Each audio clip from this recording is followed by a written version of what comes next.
Olá, pessoal. Bem-vindos todos a mais uma mesa de conversa, mais uma roda de papo, uma roda virtual, em que a gente fala sobre todos os meandros da música instrumental. E essa mesa de hoje é uma mesa que reverencia a memória de Letieres Leite, essa grande figura da música mundial, nascido na Bahia, essa grande figura que, infelizmente, nos deixou há pouco tempo, mas que deixou um legado maravilhoso para todos nós. A gente vai receber hoje aqui dois convidados incríveis, um homem, uma mulher, e eu vou falar um pouquinho, assim, rapidamente sobre eles, vou pedir para eles darem uma boa tarde aqui, e a gente vai seguir com um papo bastante descontraído sobre educação musical, sobre a vinculação da música instrumental, dos seus realizadores e agentes com projetos de educação musical, com desenvolvimento social. Então, esse é o assunto da nossa mesa de hoje, e convido todos a estarem com ouvidos atentos para o que esses dois convidados vão dizer aqui hoje. Então, vou começar com a nossa maravilhosa Anne Rodrigues, que é historiadora, que é produtora e que é ligada ao Instituto Rumpelés. Dá uma boa tarde aí um boa tarde, né? Não tem tarde. Não. Dá um bom dia, dá um olá. Dá um oi, dá um salve. Oi, gente, obrigada pelo convite do Fibra, né? Eu sou Anne Rodrigues, estou professora no Instituto Rumpelés, onde eu trabalho desde a sua criação. Já fui coordenadora pedagógica e faço parte do conselho curador do Instituto. E trabalhei de 2013 a 2021 com Letieres Leite, primeiramente na composição do seu pensamento intelectual ali, depois para as atividades pedagógicas. Atualmente, eu me debruço sobre essa metodologia que ele deixa, né, esse legado do UPB, em pensar projetos de educação que dê conta das nossas formas de fazer música, e também trabalho com a perspectiva dos direitos humanos dentro do processo educativo. Coisa linda, Anne. Bem-vinda. Obrigado por aceitar estar aqui com a gente nesse papo. E o nosso outro convidado... você está na Bahia, né, Anne? Eu estou na Bahia. Beleza. E o nosso outro convidado também está no Nordeste. Ele é natural de Campina Grande, da Paraíba. Ele é um baita sanfoneiro de oito baixos, né, de uma família que é referência na execução do fole de oito baixos, nessa afinação transportada, que aqui no Brasil também é conhecido como afinação nordestina, né? Que é o Luizinho Calixto. Boa tarde, bom dia, não sei nem mais o que é, mas bem-vindo, Luizinho. Obrigado, Marcelo. É um prazer estar aqui com vocês, com você, Marcelo, com a Anne Rodrigues. Prazer enorme. Eu sou Luizinho Calixto, né? Sanfoneiro de oito baixos, e sou professor de sanfona de oito baixos, contratado. Dou aula no Centro de Arte e Cultura da Universidade do Estado da Paraíba, sediado em Campina Grande. No momento, eu estou em Fortaleza, de férias, mas resido em Campina Grande. É lá que eu vendo meus peixinhos. Que maravilha, que maravilha. Bem-vindos os dois. Esse papo vai ser muito rico.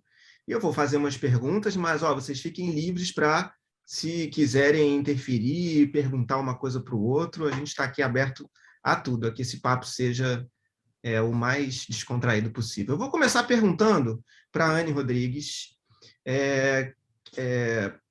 como é que surgiram o Rumpelésinho e o Instituto Rumpelés.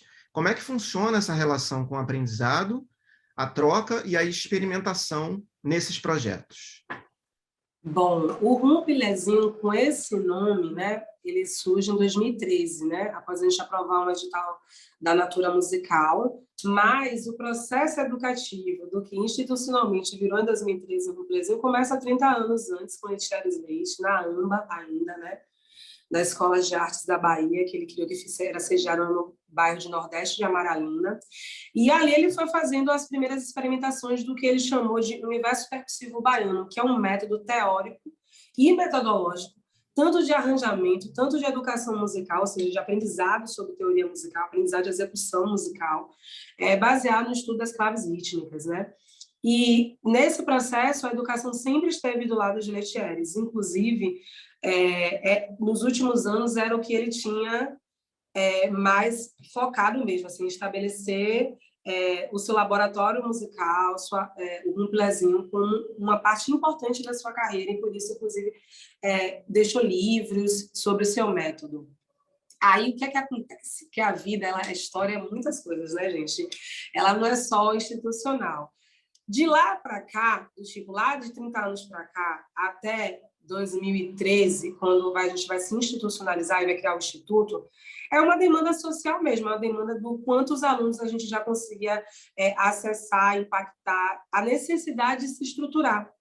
Porque, assim, quando a gente pensa nas tecnologias sociais que nós, pessoas negras, criamos, a gente entende que a gente vai fazendo depois que a gente vai se institucionalizando. Isso é uma parte, inclusive, muito do movimento social, fruto da dificuldade que a gente já tem acesso ao capital para subsidiar nossos projetos sociais, educacionais, de tecnologia, de cultura, de arte, enfim. É sempre aquela batalha. Luizinho sabe, enquanto artista nordestino, do lugar que eu estou falando. Então, a gente precisou se institucionalizar mesmo para poder conseguir projetos de incentivo, para deixar um legado cultural, para, institucionalizar não era apenas criar condições materiais objetivas, que isso era importante. Era também para poder emitir nossas publicações, criar a editora, ligar uma escola junto com o Instituto, ter um braço de educação, ter um braço só de workshops para atingir pessoas fora da Bahia, fora de Salvador, ter um braço só de pesquisa, tanto que no último ano nós executamos uma pesquisa sobre uma análise histórica baseada em UPB sobre o samba. Então, o Instituto nasce por conta disso. Dentro do nosso projeto musical, dentro do nosso projeto metodológico, a gente defende o método Universo Percussivo Baiano, como eu falei. Então, a gente tem aulas que são de teoria musical, aulas que começam no corpo, tem uma metodologia específica, que no momento mais oportuno eu posso explicar ela, como funciona o passo a passo da aula. A gente tem aula de história, e no primeiro ano também tivemos aulas de tecnologia musical. O interessante é que a gente fez a opção metodológica pelo formato de laboratório. Por que laboratório? Porque a grande genialidade é exatamente entender que o conhecimento não se encerra. Então, nem a pesquisa, existe sim um formato de uma aula, existe sim uma teoria, que é o UPB, mas a sua pesquisa não está encerrada, né? Finalizada. Então, isso é muito nítido na generosidade que Letieres tinha, do que ele pensava que tinha que ser a música e a educação musical. Nós optamos pelo formato de laboratório, por seguir no rumo da experimentação. Experimentar, você sempre tem uma clave nova para você descobrir, né, gente? Sempre tem uma coisa nova na música para você explorar. Então, a gente faz essa opção metodológica de laboratório. E a gente trabalha com jovens de 12 até 32 anos.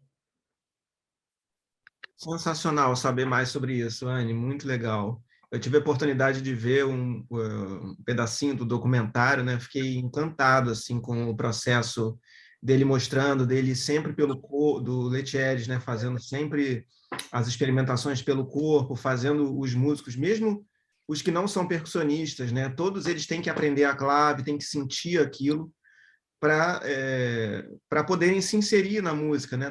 Da maneira como ele faz, né? Então, eu fiquei realmente encantado com É esse... muito importante essa observação, porque isso dentro do método, isso é um dos principais princípios, né? A ideia de corpo-partitura, que é uma referência também do Muniz Sodré.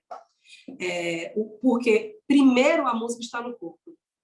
E, se você acessar o podcast dessa pesquisa sobre o samba da Bahia, tem um podcast, inclusive, que fui eu que executei, que fiz, junto com meus alunos, a clave para além do ritmo. Então, lá vocês conseguem entender e compreender, por exemplo, o que Letieres pensou e passou para os outros alunos, a sua colaboração sobre as funções melódicas e harmônicas da clave, como ela se estrutura, inclusive, dentro da própria voz. Tipo assim, a clave ela não é sobre o ritmo, né?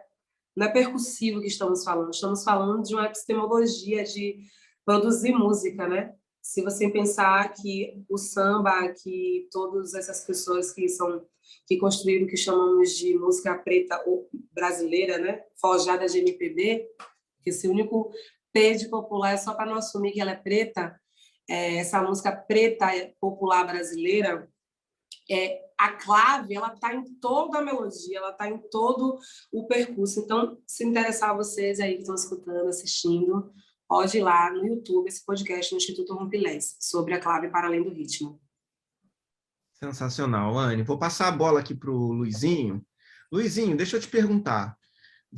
Já vou perguntar logo sobre o seu método, né? Eu sei que você é criador de um método para a sanfona de 8 baixos nordestina, e que você ensina de iniciantes a avançados, né, no instrumento. Acho que é uma coisa muito ampla, né?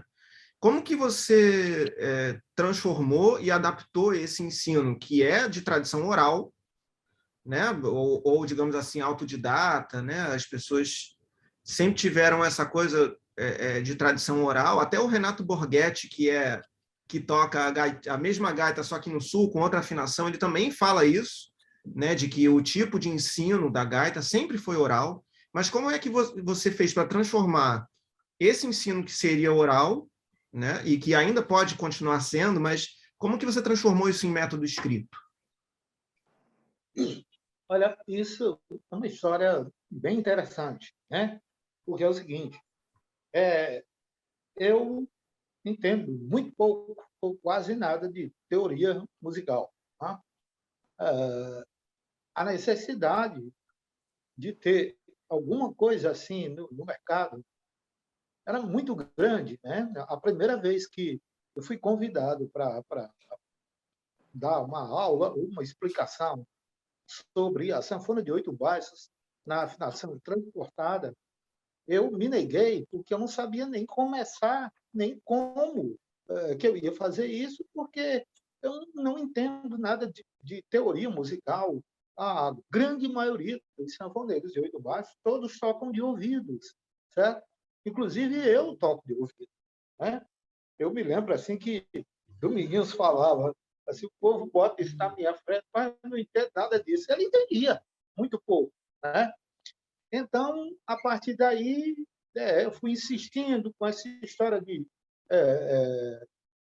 dar aula e tal. Quando foi um belo dia, para não ficar remoendo muito numa coisa só, quando foi um belo dia, eu pensei, eu digo, meu Deus, eu preciso criar alguma coisa necessária que tenha alguma coisa que possa me ajudar, porque muita gente interessada em querer aprender a tocar sanfona de 8 baixos e outros que já tocavam queriam aperfeiçoar a técnica. Agora, muitos, uma quantidade muito boa, não entendia o instrumento. Pegava no instrumento, tocava o que queria, mas se você dissesse, faz um dó, o cara não sabia onde era. Faz um acorde menor, um acorde maior, ele não sabia, não, eu não sei o que é isso, não. Eu toco qualquer coisa, mas não sei, não entendo de acorde maior, se é menor, não entendo nada disso. Pelo menos isso eu entendo. Então, quando foi um dia, eu estava numa sala de aula e tinha uns 5 alunos, e me veio assim, foi uma coisa mandada por Deus, me veio assim da ideia de pegar um papel e 2 canetas. Por quê? A sanfona de 8 baixos, vou mostrar aqui. A sanfona de 8 baixos, que é isso aqui, né? Então, aqui ela tem 21 botões, certo? E 8 baixos na esquerda, né? Está aqui os 8 baixos. E aqui 21 botões. Então, aqui cada botão desse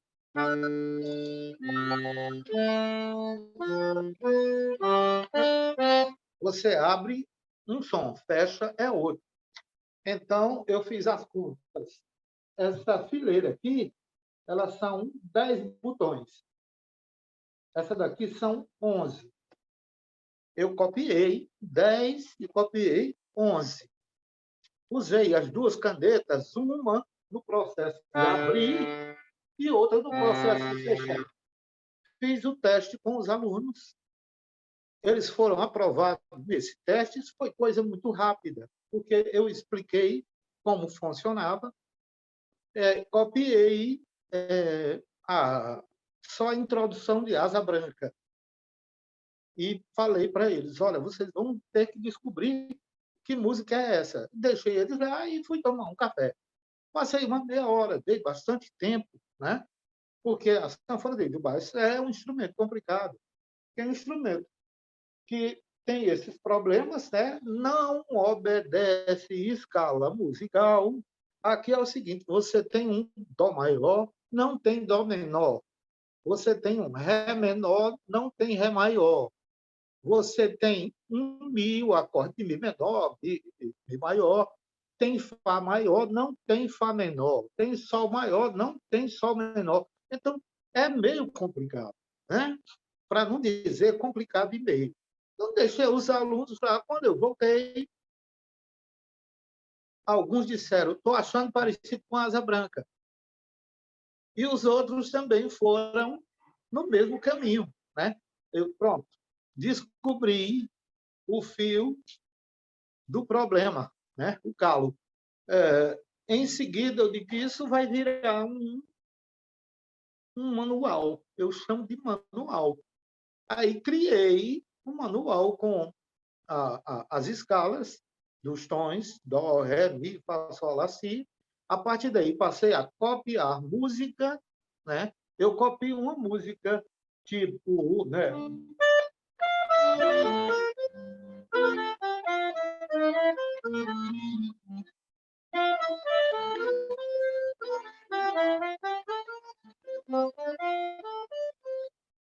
A princípio, não é música para se tocar com esse instrumento, nessa afinação.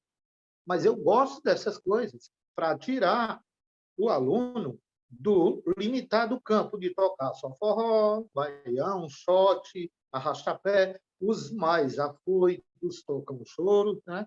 Então eu consegui tirar. Eu copio muita bossa nova, muito bolero, né?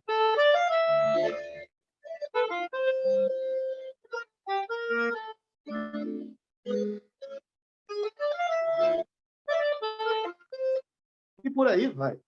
Então, no meu manual, eu copio essas músicas, chega algum aluno e pede para copiar outra coisa, uma música de Chico Buarque, que ele tem vontade de aprender a tocar.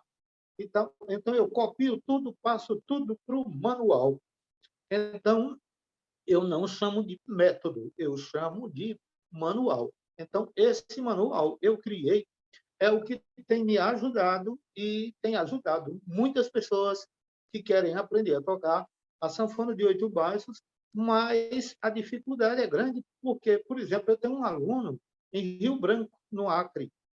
Lá, a dificuldade de se tocar com esse transporte de afinação, né, é muito grande. Então, o cara adquiriu o manual, eu passo aula para ele pelo WhatsApp, ele já está tocando mais da metade das músicas do manual, que atualmente são 38 músicas. Eu tenho alunos em Portugal, eu tenho alunos, enfim, espalhados pelo Brasil todo e tiram as dúvidas assim pelo WhatsApp, né? Uma coisa que eu não gosto muito é que só tem eu fazendo esse trabalho, que eu gostaria muito de ter pelo menos uns 10, que a coisa já tinha andado mais rápido, já teria crescido muito, mas, infelizmente, só tem eu, mas em breve, se Deus quiser, teremos mais pessoas fazendo esse trabalho.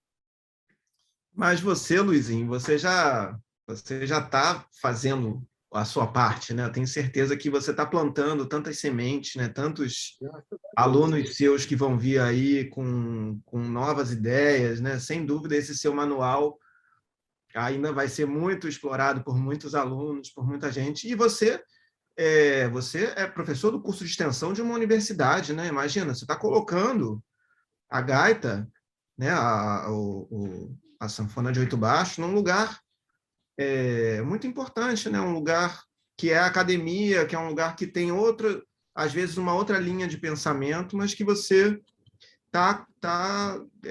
trazendo esse instrumento para um lugar que é importante, né, também de ele estar, né?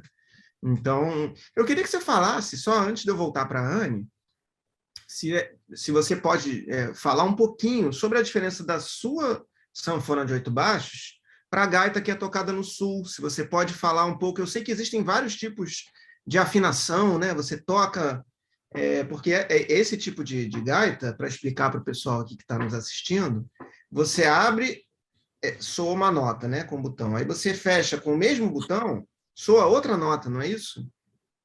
É verdade. Olha, quanto às outras afinações, eu não tenho muito assim para falar, porque é o seguinte, uma vez eu estava no Recife, eu e o Renato Borghetti, e estávamos dando entrevista para a Globo.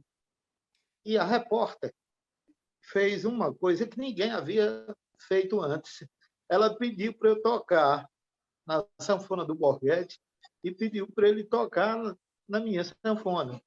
Foi uma coisa engraçada, porque eu não conhecia, como até hoje, eu conheço quase nada da afinação natural, que é a afinação do Borghetti, nós chamamos de natural. Né? Como também era a afinação do Pedro Sertanejo, né? Pai do Oswaldinho, baiano, de Euclides da Cunha. Né? A Anne certamente conhece a história, né? Que é o pai do Oswaldinho. Então, eu conheço muito pouco. Quer dizer, eu tenho vários amigos que tocam na afinação natural, mas a afinação em si eu conheço muito pouco, não posso falar da afinação. Só lhe digo o seguinte, é mais fácil de tocar do que essa transportada. Eu conversando com Mirko Patarini, que é um dos maiores acordeonistas do mundo, ele é presidente da marca Scandale. Ele me disse que, na época, conhecia 10 afinações desse instrumento no mundo, que ele viaja o mundo todo. Né? E ele me disse que a mais difícil que ele viu é exatamente essa, tocada por nós, nordestinos, né, brasileiros. Ele disse que o que ele viu lá é meio complicado, mas ele disse que não chega nem a 50% de dificuldade desse instrumento aqui, devido ao manejo do abrir e fechar, porque é que você faz um acorde maior, não pode fazer menor, porque as notas que compõem o acorde, uma é na carreira de fora abrindo, a outra é na carreira de dentro fechando, e você não tem como assoviar e chupar cana, não é verdade? Então, é complicado até para explicar, quanto mais para tocar. Então, é isso, ainda tem mais essa válvula aqui, que nós chamamos de abafador, que é para exatamente fazer isso aqui. Ó. Você está tocando uma música que é fechando, e aqui chegou quase no fim, a nota seguinte é fechando. E aí? Você tem que abrir rápido para dar vazão e tocar. Não é verdade?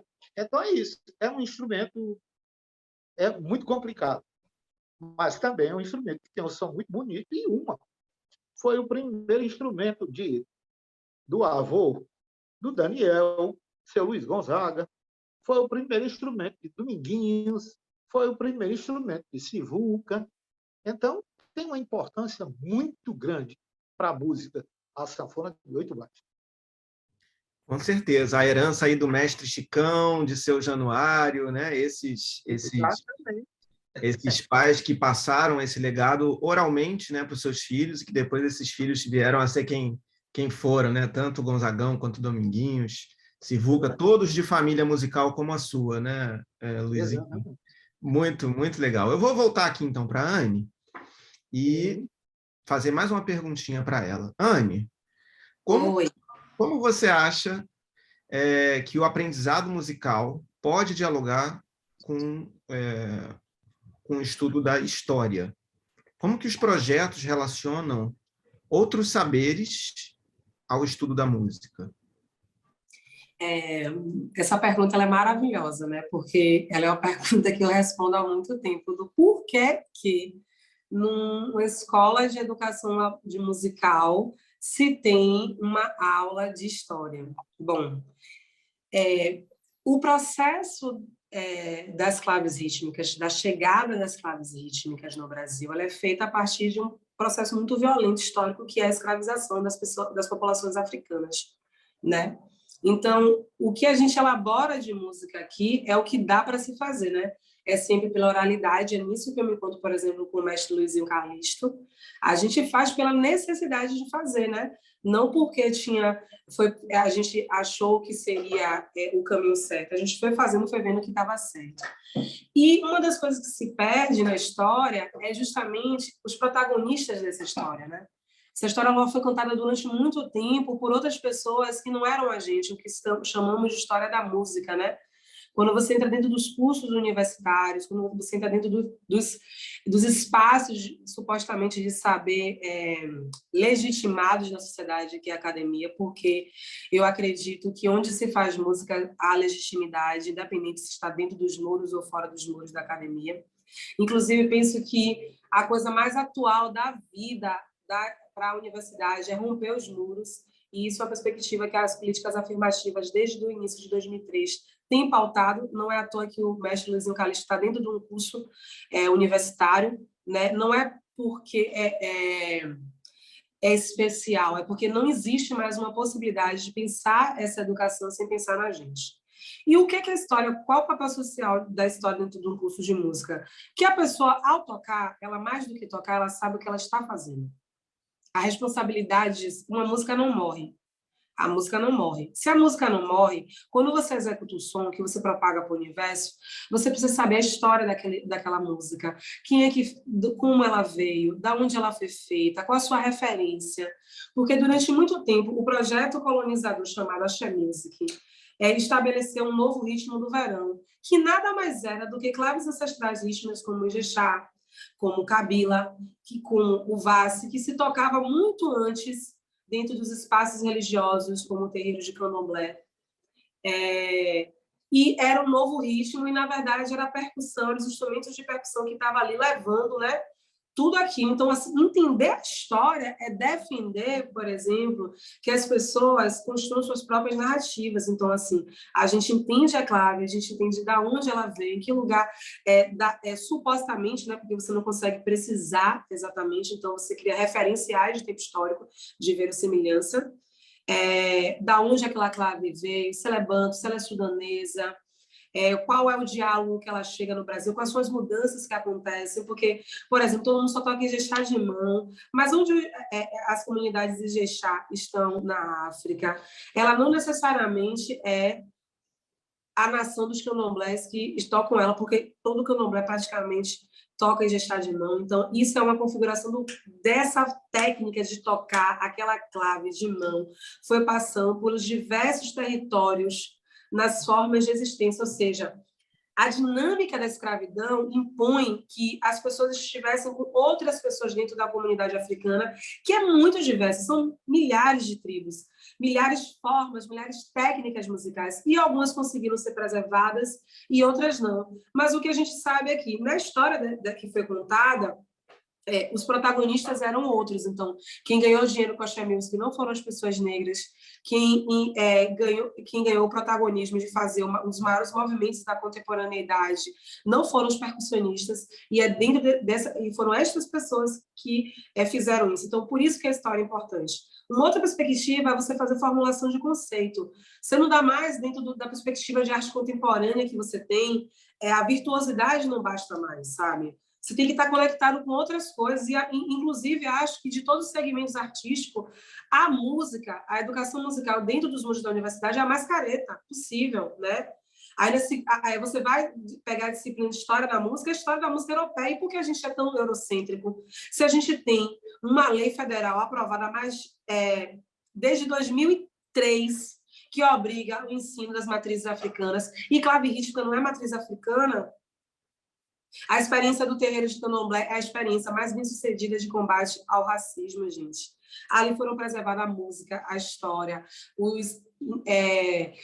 a forma e a técnica de construir instrumentos, a ressignificação dessas formas e dessas técnicas, né?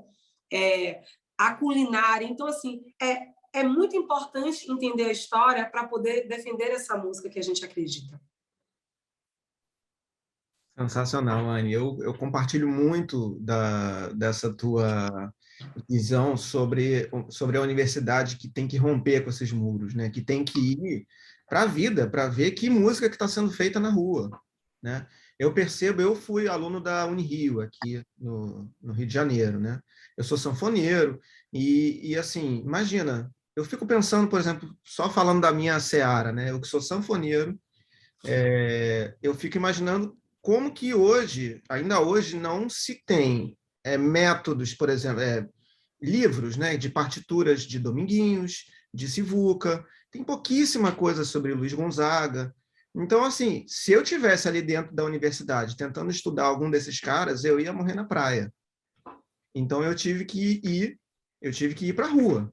Eu tive que ir para os forróis, eu tive que ir para a roda de choro, eu tive que ir, sabe? Eu fiquei assim, eu percebi que ali eu ia estudar Mozart, Bach, Beethoven, um Ernesto Nazaré, uma Chiquinha Gonzaga assim pincelado, mas é isso que você falou, um modelo eurocêntrico que parece muito defasado para os dias de hoje, porque a gente precisa, né? E essa lei que você falou de 2003, né? Onde que a gente vai incluir, de fato, a música brasileira? Onde é que isso vai entrar na universidade? Quando, né? Quando que os professores vão, não só os professores, mas quando que esse ensino vai ser transformado, né? E precisa de pessoas como você, pensando e falando dessa forma, né? Você ia falar? Eu ia falar, porque assim, tem uma coisa que eu defendo, e o seu Luizinho pode aqui, eu acho que ele vai concordar comigo.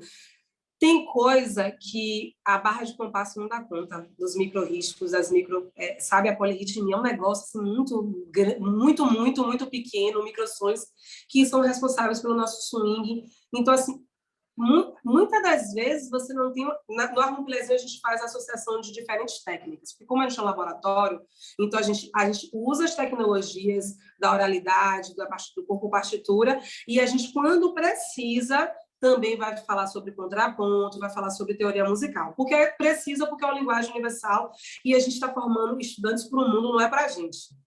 Né? A gente tem que preparar as pessoas para o mundo, as pessoas são do mundo, não é nossa. Mas o importante saber é que na rua tem sim suas técnicas. Um ditado musical que você faz paracatapum, paracatapum, paracatapum, isso é um ritmo, isso é uma técnica de educação, isso é uma metodologia. A gente tem que definir isso como riqueza, ela não está na escrita. A escrita é um referencial eurocêntrico, a oralidade é um referencial de diferentes populações, dentro e fora da África. Então, o que se aprende na rua é uma técnica, é um saber, que ele consegue se transformar para o ambiente educativo e pedagógico, mas que, na verdade, não tem o prestígio e o respeito necessário. Tanto que a gente ainda consegue, até nós mesmos, pensar, por que não é uma metodologia? Por que só um manual? Metodologia é tudo que faz a sinapse cognitiva. Se você conseguiu chegar em alguém através de um conhecimento que a pessoa movia a pessoa e você moveu alguma coisa na pessoa, botou para ela tocar 1, 2, 3, 38 músicas, você está criando um método. Então, a rua tem um método. Ele só não é respeitado. E o que a gente quer fazer agora é respeitar os métodos que nossos antepassados criaram, sabe? Respeitar o método que a família de seu Luizinho e tantas outras famílias criaram. Falei sério. Muito legal, Anne. Mas eu vou continuar contigo mais um pouquinho. Luizinho, espera só mais um pouquinho. Ai, não. Fala com ele também. Não, vou falar com ele, claro. A gente tem tempo ainda. Ah, ainda tem tempo. Temos tempo. Ô, Anne, e qual o diálogo desses projetos que você faz parte com outros projetos? Você falou um pouco, querer sair um pouco de Salvador, da Bahia. Então, qual o diálogo desses projetos com outros projetos fora do Estado e mesmo fora do Brasil que buscam essa mesma relação de aprendizado em relação a essa música matricial? Vocês têm esses braços? Então, estamos passando por um período muito sensível. Não está fácil, não está ok para ninguém lá dentro, porque tem coisas que só Letchares fazia, ninguém mais fazia, e a gente tinha uma forma de se organizar e é muito difícil você se reorganizar 2 meses depois. Antes da passagem do maestro, nós tínhamos os workshops, que era... Eu cheguei, inclusive, a dar um workshop pelo Recôncavo e pela região metropolitana com ele, e ele já deu workshops em Cuba, nos Estados Unidos, na Alemanha. Ele saía para fazer justamente essas oficinas, esses workshops do método dele e repassar isso anos diante. Isso sempre existiu. Além disso, a gente já se comunicou com algumas instituições de ensino, como no México, né? Satroca, Instituto de Arte no México. Então, isso um pouco agora a gente está entendendo como vai ser, né? Como é que a gente segue daqui. O que nós temos de concreto agora é que a gente vai apostar no segmento online, que a gente já tinha um projeto aprovado, um curso aprovado enquanto ele estava em vida, né?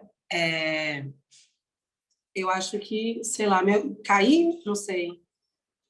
Não, voltou já a sua câmera, estou te vendo. Então, nós tínhamos esse projeto aprovado pelo Natura Musical que nós vamos executar, que é o método PB online, então, assim, a gente consegue sair da Bahia e o objetivo é esse. Nós temos uma perspectiva de pensar como é que a gente segue uma outra forma que é de iniciação musical, porque nós não somos uma instituição de iniciação musical, a gente, na verdade, já pega alunos que já tiveram esse primeiro contato, por isso tem processo seletivo. Isso é um horizonte que a gente quer fazer. E existe também as publicações e os conteúdos de podcast, né? No passado, ele já fez oficinas em diferentes países, mas agora a gente está assim, tendo como base mesmo o conteúdo que está online, né? No YouTube, os métodos, os podcasts, as oficinas gravadas para as pessoas fora.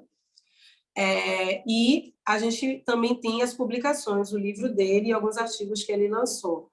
E isso é a forma que a gente tem de acessar pessoas fora de Salvador, porque com a partida no Maestro, não dá mais para fazer os workshops, a gente está analisando como a gente vai seguir.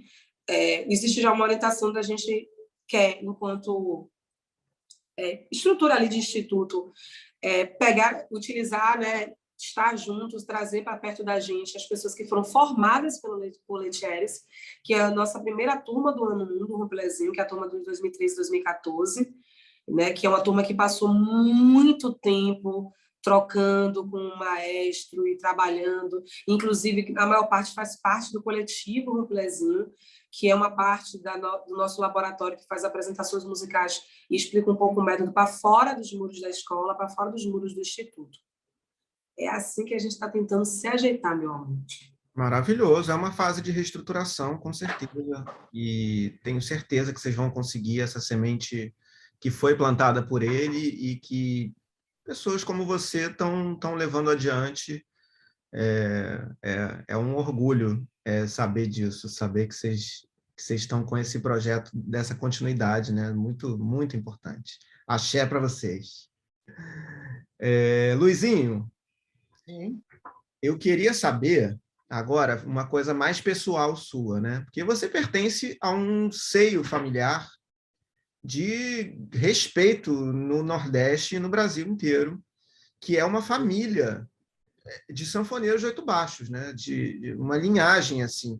É Seu de Deus, que é seu pai, Zé Calixto, Bastinho Calixto, João Calixto e Luizinho Calixto, você, né? Todos tocando o mesmo instrumento. Então, assim, como que é nascer numa família de artistas, todos exímios tocadores que gravaram discos, cada um ao seu estilo, mas todos que isso, eu acho que essa coisa que você falou, né, de que você gosta de tocar músicas de outros estilos, né? Você falou do João e Maria, que é uma valsa, você falou do bolero, você já expandiu o teu pensamento dentro de um instrumento que é supostamente limitado, né? Você já expandiu para mostrar que ele não é tão limitado assim, né? Então, assim, o que você aprendeu dentro de casa, o que depois você tirou e que virou um caminho seu? Fala um pouco da tua história, da tua casa, da tua vivência e depois de como começou a tua vida profissional, né? Os caminhos que você escolheu. Fala um pouco para o pessoal. Bom, em primeiro lugar, né, a música entrou na minha vida através dos ouvidos, né? Meu pai já era um exímio tocador de sanfona de oito baixos E assim como o Chicão, pai de Dominguinhos, meu pai era mestre, ele consertava, fazia todo tipo de serviço com a sanfona de 8 baixos. Então, a partir daí, eu aprendi a tocar pandeiro, né? Que eu venho da escola do Jackson, tive o prazer de tocar pandeiro para o Jackson e tive o prazer de tê-lo como pandeirista para mim. Então, vem daí. Primeiro, entrou o ritmo na minha vida. Né? Eu, com 7 anos, tocava zabumba, tocava pandeiro, e com 8 anos. Agora, engraçado é que, em Campina Grande, nós tínhamos o programa Forró de Zelagoa, apresentado pelo compositor Rosil Cavalcante. Então, eu escutava que nós não tínhamos rádio. O rádio que nós tínhamos era do vizinho. Então, eu escutava o programa pelo rádio do vizinho. Eu escutava e aquilo ficava gravado na minha mente. No dia seguinte, eu pegava um estofado de cadeira, fosse um pedaço de madeira, né? Um estofado, eu colocava no colo, solfejava a música que eu tinha escutado na noite passada e mexendo com um pedaço de madeira, como se fosse uma sanfona, isso com 8 anos. Solfejando aqui e mexendo com a madeira. Nisso, a minha mãe, que não tinha, assim, muita experiência com a música, falou para o meu irmão Zé Calixto, disse, Zé, quando você vier do Rio, traga uma sanfoninha para Luizinho, que eu acho que ele também vai tocar. Né? Porque Zé Calixto já gravava. Bastinho ainda não gravava, mas estava pertinho de gravar. Então, Zé Calixto, quando veio do Rio, trouxe uma sanfona de 8 baixos, e quando eu peguei, fui pegando e tocando. Né? Então, a partir daí, a sanfona de 8 baixos entrou na minha vida e a música também. Né? Depois, Zé Calixto, o que eu tenho para falar sobre Zé Calixto? Eu acho que tudo que eu falar é pouco, porque Zé Calixto é um cara que tem sabe, assim, um conteúdo musical e pessoal tão grande, e muitos conhecem, acho que 80%, 90% da história de Zé Calixto. Bastinho começou tocando sanfona de 8 baixos, mas depois enveredou para a música com letra, passou a gravar cantando e se descobriu como diretor artístico. Então, Bastinho foi um grande descobridor de talentos, né?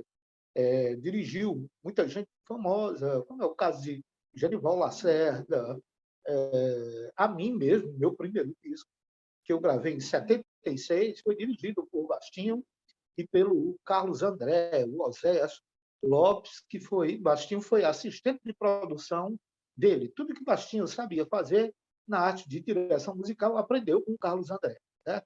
Então, a partir daí, eu fui para o Rio, na eminência de gravar o primeiro disco, gravei. Depois, os anos se passaram, e eu passei 5 anos no Rio, voltei para Campina Grande, mas Campina Grande estava muito diferente. Eu vim conhecer Fortaleza, e aqui fiquei, e fui fazendo amizades com músicos que não eram forrozeiros. Eles tocavam forró, mas não eram forrozeiros. O campo deles era outro, era bossa nova, era, enfim, tudo que não fosse muito ligado ao forró, e principalmente choro. Então, foi aí que eu passei a aprender novos ritmos, novas histórias musicais, como é o caso de valsa, tangos, boleros, frevos e principalmente choro, porque quando se falava em choro, até hoje, quando fala em choro com um sanfoneiro de 8 baixos, ele se arrepia todo, diz, Ave Maria, não, aí eu não vou, não, isso aí é coisa pesada. Então, eu com esse pessoal, eu me senti estimulado a tocar choro, porque choro é uma música de uma responsabilidade tão grande, que tem choros que você vai tocar, que você tem que se preparar psicologicamente, né? Devido ao histórico do choro, principalmente para se tocar numa sanfona de 8 baixos. É complicado. Então, foi a partir daí que eu comecei a descobrir um campo novo para mim com a sanfona de 8 baixos. Por quê?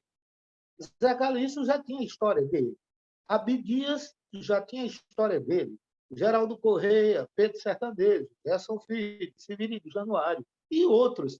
Eles já tinham o campo deles formado. Então, o que é que eu tinha que fazer? Eu tinha que vir com um fato novo, tinha que vir com uma nova história para poder demarcar um território para mim. Então, foi assim que eu vim tocando essas coisas, mostrando também que a sanfona de 8 baixos não é um instrumento tão limitado quanto se pensa, que ela não só toca forró, shot, baião, arrasta-pé, que ela pode tocar esses ritmos todos que eu falei, mesmo porque uma vez eu fui contratado por um cara lá de Natal para tocar, mas ele disse, eu não quero que toque forró. Eu disse, tá, então você contrate outra pessoa, porque você chegar com um forrozeiro, contratar para trabalhar, dizer que não quer que o cara toque forró, eu vou tocar o quê? Ele disse, te vira.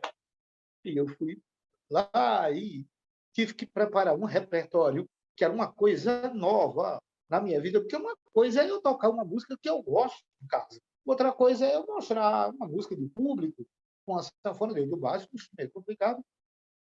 E assim foi feito, eu me senti estimulado para seguir tocando e compondo essas músicas, principalmente choro, valsa, tangos, boleros, até shot.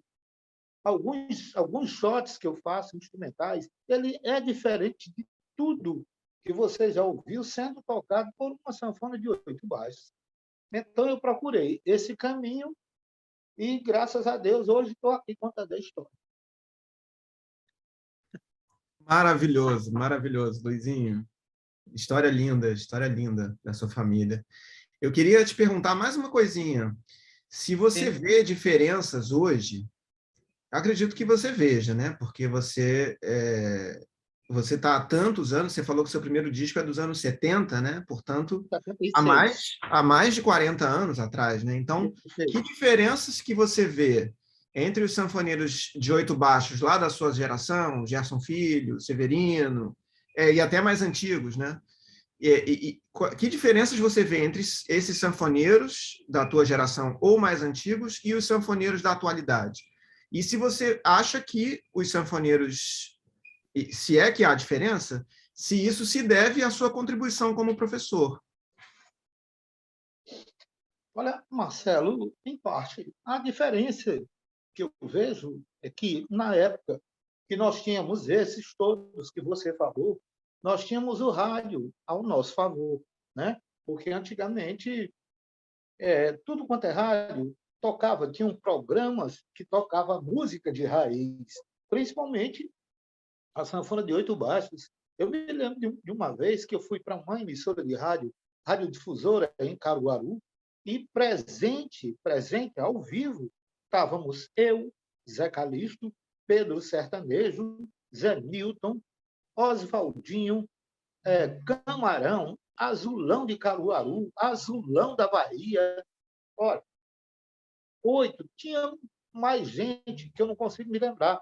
Nesse dia, o pico foi a quase 100 de audiência, todo mundo curtindo. A diferença para hoje em dia, certo? E na época nós tínhamos tanto sanfoneiro de 8 baixos, de nome, todo mundo gravando e vendendo muito disco e tocando. Hoje em dia, as gravadoras não querem mais gravar um disco de sanfoneiro de 8 baixos, certo? Programas que tocam a sanfona de 8 baixos, quase que você não tem. Hoje em dia, até para você entrar na emissora de rádio, você tem dificuldade, porque é tudo fechado. Hoje em dia é tudo no computador, só toca o que está programado. Não adianta você querer entrar numa rádio, deixar um disco para tocar, você não vai conseguir, né? E os sanfoneiros que estavam começando naquela época, eles tinham um estímulo, né? Que era Zé Calixto, Abdias, Geraldo Correia, Gerson Filho, Pedro Sertanejo, e por aí vai. Hoje em dia, eles não têm estímulo para tocar, né? Então, eles tocam assim em casa, não querem se dedicar para aperfeiçoar a técnica de tocar. Eu não digo todos, né? Mas alguns que não fazem parte, não estão assim próximo a mim, que eu estimulo, né? Se tiver que chamar eles de preguiçosos, eu chamo, né? Eu faço parte de um grupo que tem quase 80 sanfoneiros de 8 baixos, e eu chamo eles de preguiçosos porque eu me incluo no meio, porque antigamente eu praticava 5 vezes por dia. O meu irmão Zé Calixto falava, cara, não sei como é que você aguenta. Você, toda hora que eu olho, você está com um instrumento e tocando, e tocando, e tocando, e tocando, e tocando. E, claro, eu tenho que aproveitar que eu estou com boa vontade, o instrumento acha bom ser abraçado por mim, então eu tenho que ficar aqui praticando. Hoje em dia você não escuta uma música no rádio, os sanfoneiros não têm onde tocar, né? A verdade é essa. Não é por causa da pandemia, é porque antes da pandemia eles já não tinham onde tocar, o espaço que tinha era muito pequeno, os cachês que se oferecem são, consequentemente, muito pequenos, então o estímulo está lá embaixo. Então, é a diferença que tem daquela época que você falou para hoje em dia. Muito legal, muito interessante essa tua visão, Luizinho, é verdade. É, e falando de música instrumental, então, né, a gente sabe que o espaço já é muito restrito, né, que o espaço, a música instrumental já é um rótulo, né?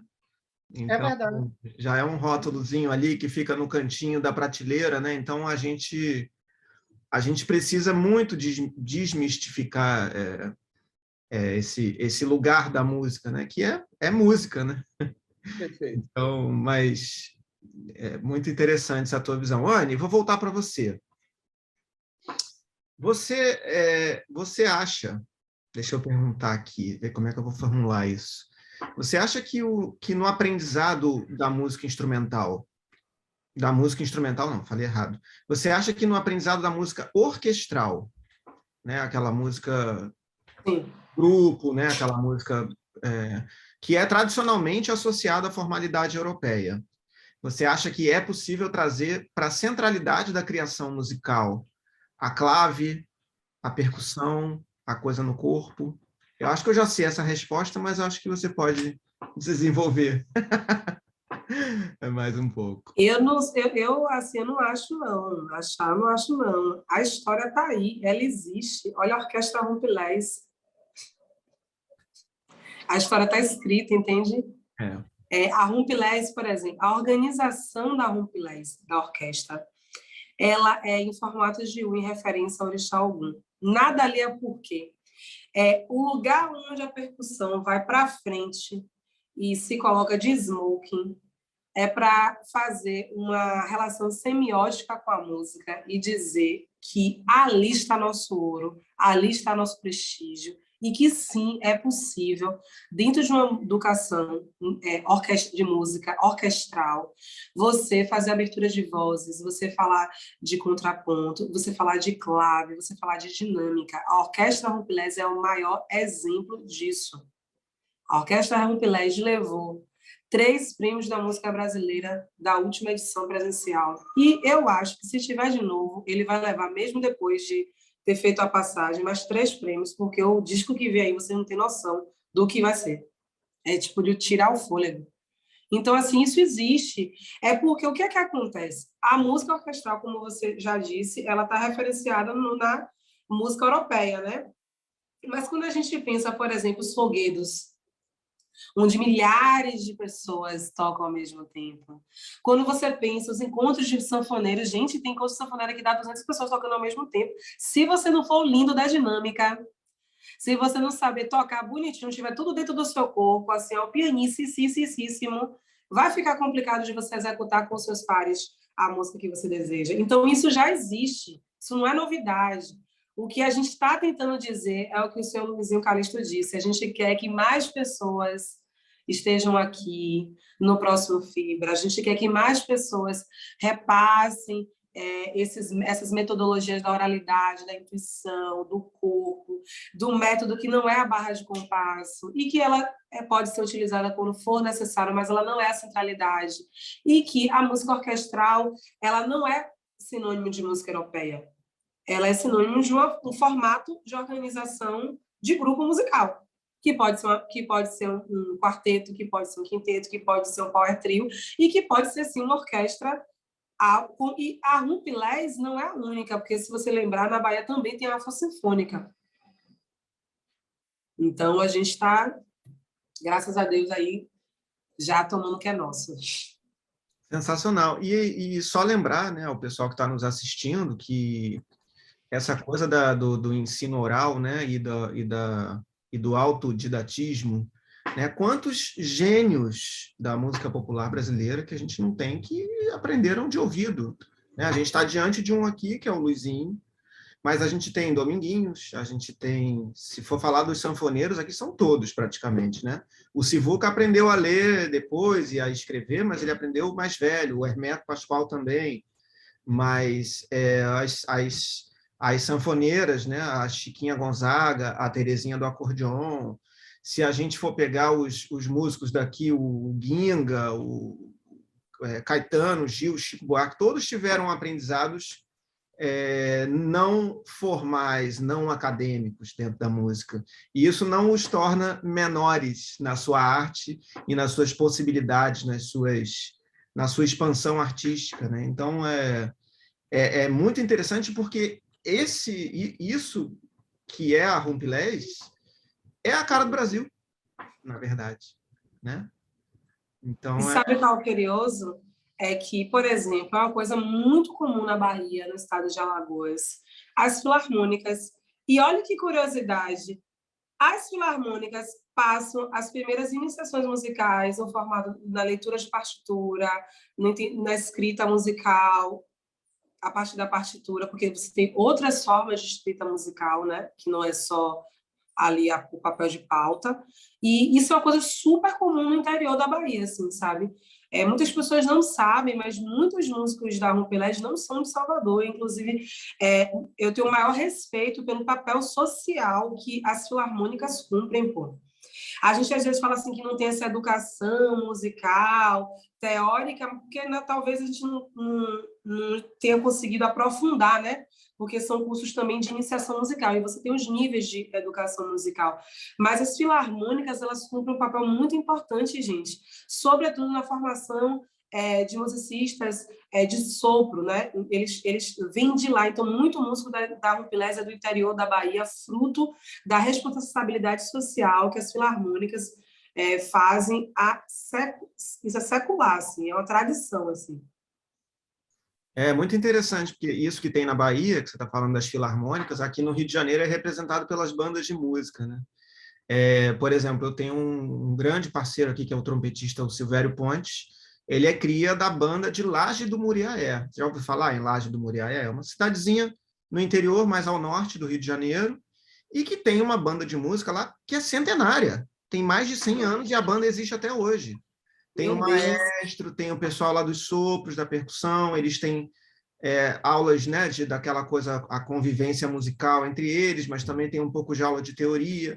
Tenho outros amigos também de banda de sopro que são de uma outra cidade chamada Cordeiro, que também são gênios, assim, porque às vezes pintam um maestro lá, que é um cara que tem uma metodologia nova, às vezes nem a partitura, às vezes é isso que você falou, é uma coisa que a pessoa pensou um método, como o Luizinho pensou dele, da forma que ele falou, eu peguei 2 canetas, um papel, não sei o quê, e inventou uma coisa que deu certo, cara.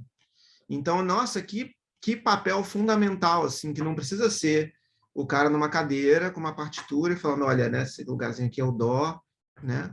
Nada contra, mas assim, que a gente tenha essa abertura e essa, assim, eu tenho muita admiração por esses projetos, assim, que a gente nunca ouve falar, mas que estão lá, ó, existindo assim há muitos e muitos anos. Eu vou voltar para o Luizinho. Olha, gente, estamos acabando o nosso tempo, hein? Temos mais 5 minutos.